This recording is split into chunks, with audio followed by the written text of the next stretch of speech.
Hi friends, MG ইলেকট্রনিক্সে আপনাকে স্বাগত। আজকে একটা টিভি এসছে, দেখুন প্রবলেমটা আমি আপনাদেরকে দেখাচ্ছি। এই কারেন্টের সুইচ দিয়ে দিয়েছি, আমি সিরিজ লাইনে দিয়েছি। এবারে আমি দেখাচ্ছি, দেখুন এই যে দেখেছেন ভার্টিক্যাল লাইন হয়েছে, এই এসে আবার চলে যাচ্ছে, এই হচ্ছে এর প্রবলেম। তো কি হয়েছে, বন্ধ করার সময় আবার একটা হালকা করে একটা লাইট এলো। তো এটার কি সমস্যা হয়েছে আমরা পিছনটা খুলে ফেলি, দিয়ে দেখি এর কি সমস্যা হয়েছে। তো আসুন আমি পিছনে স্ক্রু খুলি, ব্যাক কভারটা ওপেন করি, তারপরে সঙ্গে আপনাদেরকেও দেখাচ্ছি কি সমস্যা হয়েছে। এটা একটা এই যে স্যামসুং কোম্পানির টিভি। তো ঠিক আছে, আসুন আমরা এবার পিছনের দিকে যাই। তো দেখুন আমি বোর্ডটা খুলে ফেলেছি, এই হচ্ছে বোর্ডের কন্ডিশন। তো এবারে মিটারটাকে আমি এইখানে কাছে রেখেছি, ভোল্টেজগুলো একটু চেক করে নিই। আমি কারেন্টের সুইচটা এবারে দিয়ে দিচ্ছি, মিটারটাকে নেগেটিভ রডটাকে আমি গ্রাউন্ড করে দিয়েছি, আর এবারে আমি কারেন্টের সুইচটা দিয়ে দিলাম। তো দেখুন কারেন্টের সুইচ দিয়েছি, মিটারটাকে আমি ডিসি 200 রেঞ্জে রেখেছি। এবারে আমরা ভোল্টেজগুলো আগে দেখে নিই, 110 ভোল্ট ঠিক আছে কিনা। দেখুন 110 ভোল্ট ওকে আছে, এখানে দেখেছেন 110 ভোল্ট ওকে আছে। এবার যেটা আমাদের সমস্যা সেটা হচ্ছে ভার্টিক্যাল সমস্যা। তো ভার্টিক্যালের জন্য এর পরেরটাই ভার্টিক্যাল থাকে, ভার্টিক্যালে এখানে দেখুন 27 ভোল্ট ওকে আছে দেখাচ্ছে। তো এইবার যেহেতু 27 ভোল্ট এখানটা ওকে আছে, তাহলে 27 ভোল্ট আমাদের ভার্টিক্যাল সেকশনে এটার যাওয়ার কথা।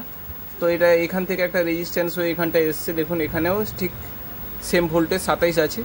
তো এই ট্র্যাকটা ধরে আমরা চলে আসছি এইখানটায় দেখুন এখানটায়ও 27 ভোল্ট ওকে আছে। তো এবারে আমরা এই ট্র্যাকটা ধরে যদি আসি, আমি এইখানে একটু দেখাই, এই ট্র্যাকটা গিয়ে সোজা ঢুকে গেছে আইসিতে, দেখেছেন। আমি আর একটু কাছ থেকে দেখাই, দেখেছেন এই ট্র্যাকটা গিয়ে আইসিতে ঢুকেছে। তো আইসিতে আমি ভোল্টেজটা এবারে দেখাই, এইখানে আইসিতে ঢুকেছে, এইখানে দেখুন ভোল্টেজটা 0 দেখতে পেয়েছেন, এখানে ভোল্টেজটা 0। তারপরে একটা ডায়োড হয়ে এই পিনে এসছে, এইখানে ভোল্টেজটা দেখুন 3, অর্থাৎ ভোল্টেজটা এইখানটায় কোথাও একটা ফয়েল ক্র্যাক হয়ে আছে, এইটা হচ্ছে এর সমস্যা। তো আমরা এদিকে রেগুলেটর সেকশনের ভোল্টেজটা একটু দেখে নিই, রেগুলেটরের ভোল্টেজটা আমাদের কীরকম আছে। এটা ভার্টিক্যাল সেকশন চলে গেছে, এবার এখানে এটা গ্রাউন্ড, এর পরের লাইনটা হচ্ছে রেগুলেটর সেকশনের, এটা এসছে এইখানে রেগুলেটর সেকশনের ভোল্টেজ দেখুন 11 ভোল্টেজ, মানে ভোল্টেজগুলো প্রায় ঠিকই আছে। এটা হচ্ছে পাওয়ার সাপ্লাই, যেটা পাওয়ার গেছে অডিও সেকশনে, এই দেখুন অডিও সেকশনের ভোল্টেজটাও 16 ভোল্টের কাছাকাছি আছে, মানে এটাও ঠিকই আছে। শুধু এইখানে ভোল্টেজটা আমাদের প্রবলেম হচ্ছে, এইখানে কোথাও একটা ফয়েল ক্র্যাক আছে।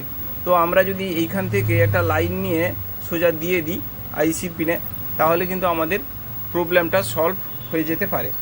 তো ঠিক আছে, আমি একটা লাইন কানেক্ট করছি, তারপরে দেখছি কি কন্ডিশন আসছে, দেখাই আমি জিনিসটা কি হয়েছে।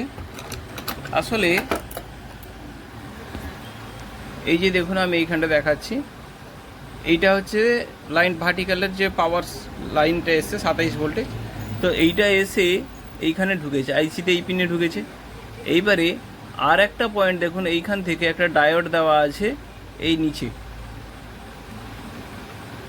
একটু দেখাই এইখানটাতে, এইখান থেকে এই পর্যন্ত একটা ডায়োড দেওয়া আছে দেখতে পেয়েছেন, ডায়োডের সিম্বলটাও দেওয়া আছে দেখতে পাচ্ছেন, এইখানটা এই যে ডায়োডের সিম্বলটা দেওয়া আছে এইখানটা এসছে। এবারে এই ট্র্যাকটা ধরে এইটা যে আছে এই ট্র্যাকটা দেখুন, এই ট্র্যাকটা গেছে, এইটা এসে এইখানটায় ঢুকেছে দেখতে পেয়েছেন।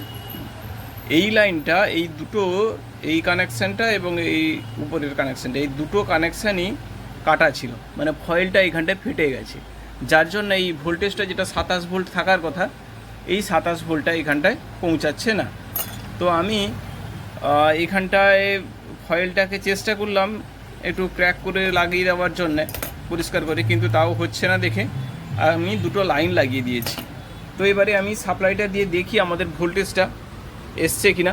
27 ভোল্টেজ যেটা থাকার কথা, 26 থেকে 27, 25 থেকেও কিছু কিছু বোর্ডে হয়। তো আমি এখানে একটু সাপ্লাইটা দিয়ে দেখি। সাপ্লাই দিয়েছি, এবার এখানে সাপ্লাই দেখুন 27 ভোল্টেজ এসছে আমাদের ভার্টিক্যাল আইসির এই নিচের পিনটাতে দেখুন 27 ভোল্টেজ, উপরেও দেখুন 27 ভোল্টেজ এসছে।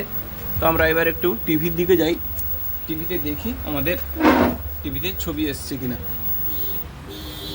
এবার দেখুন টিভিটাতে ছবি এসছে কিনা আমরা এবার দেখে নিই। দেখুন ফুল স্ক্রিন লাইট এসে গেছে, দেখেছেন? তাহলে আমাদের প্রবলেমটা ছিল এইখানটাতে, এই ভার্টিক্যালের যে লাইনগুলো ছিল এই লাইনটার ফয়েল ফাটা ছিল। তো এই সমস্যাটার আমরা সমাধান ভালোভাবেই করতে পেরেছি।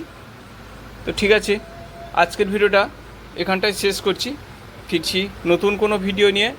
সবাই ভালো থাকবেন, সুস্থ থাকবেন, বাই।